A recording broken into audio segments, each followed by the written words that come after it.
Hey, future freelancer, it's Mary, your virtual assistant bestie. May bagong intro, charot lang. If you've ever double booked a client call or nakalimutan mo na may meeting ka pala, this video is for you because today I will teach you how to use Google Calendar like a pro. Step by step without any step skip. We'll cover how to organize multiple clients, automate schedule, manage time zones, and maybe sa next video, I can even throw away secret hacks that every VA should know about Google Calendar. So stay till the end kasi baka meron pa tayong pa-freebie. First things first, let's get to know Google Calendar. To do that, open your Google Calendar on the left side. Just click plus create new calendar. This trick will create one calendar per client or per project. Make sure to name it clearly. Let's say for example, client A, social media management, client B, administrative tasks. You guys can even color code each one para may visual ka na kagad. Blue for client A, pink for client B, green for client C, or red for personal stuff. Let's say you are handling content scheduling for social media. Create a calendar that's called client A, content calendar, where you will schedule posting dates and strategy calls. When it comes to creating and managing recurring tasks, it's important that you also know this. All you have to do is click on create, add event title, for example, weekly team meeting, and then if you click on does not repeat and change it to, let's say for example, weekly, it will repeat every, let's say for example, you have it scheduled Mondays at 10 a.m. No need to add manually each week. And if the person on the other end accepts all of the events, they would automatically have it every single week on their calendar as well. Another example is if you do daily engagement tasks for a client, create a recurring event called Client A Engagement Time from 9 a.m. till 10 a.m. every weekday, and it will automatically have that reminder for you. Now, earlier, I did mention about color coding system. As a virtual assistant, color talaga is my friend. You use one color per client, one for like personal errands, and one for admin tasks. It will help you spot overlaps quickly and avoid burnout. Halimbawa, pink is your client A, blue si client B, yellow naman yung me time mo or break mo. Kasi kung masyado kang busy, one glance pa lang you'll see na if you are overbooked. Next, whenever you create a meeting on a calendar, click on Add Google Meet. Instant link na kagad yun na ready for you and your clients to use.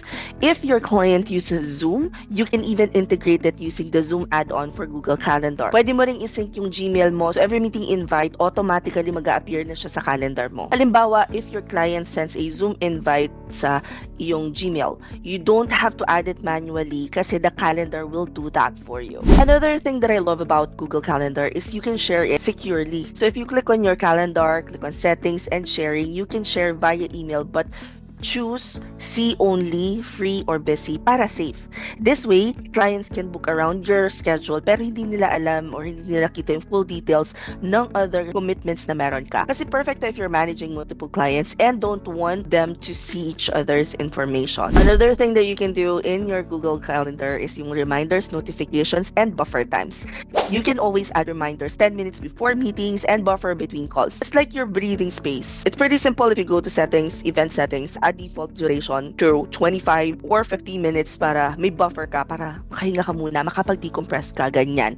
Halimbawa, if you manage back-to-back client calls, you can schedule 5 to 10 minutes break in between para hindi ka lutang sa next call or hindi ka malito sino na nga ba yung client na kausap mo. You guys can even automate Calendly or appointment slots. Ito yung link na pwede mong ibigay sa client mo para sila na yung magbubook sa free time mo. No more back and forth sa messages. So if you're handling client onboarding calls, you can just send them your booking link, easy, pro, organized. Now, para to dun sa mga nag-handle ng international clients or clients na nasa iba't ibang time zone. Kasi wala nang wrong time zone. If you go to settings, time zone, enable display secondary time zone, tapos you can label it, halimbawa client US or client UK. If your client is in New York and you're in Manila, you'll instantly see both time zones side by side. One more thing na gustong gusto ko talaga dito is you can connect to task management tools. Meron kasi si Google Calendar na you can integrate it with ClickUp, Asana, or Notion. This way, your tasks and deadlines will auto-sync. So every time you update a due date sa ClickUp, it appears in your Google Calendar. Halimbawa, you can track when your deliverables are due and avoid missing client deadlines. And that's it. You just learned how to use Google Calendar like a professional virtual assistant. Now it's your turn to practice.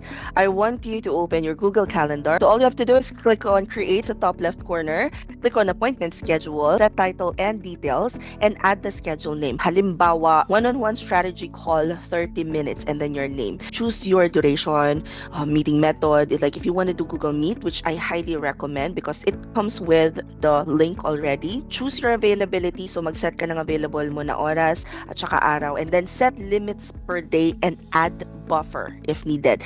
You can block times directly in your Google Calendar. Pwede mo rin i-customize yung booking page mo ha. Pwede ka mag-add ng intake form questions, booking policies, and whether guests can reschedule. Hit on save, open booking page, click on share, and click the appointment schedule block on your calendar. If you open the booking page, click on share, click on copy link. Now you have a booking URL to send or embed. This is your task number 7 for pay raise in 100 days. Hashtag DVA Success Tricks 2026. Once you are done, go back to our classroom, i-add mo yung link na yan sa homework mo for today, and mark as done because I might schedule a meeting with you. Remember guys consistency beats overwhelm. Start with one client calendar today and then build that habit from there. If you found this helpful, hit like, subscribe, and comment. Hashtag DVA Success Tricks 2026.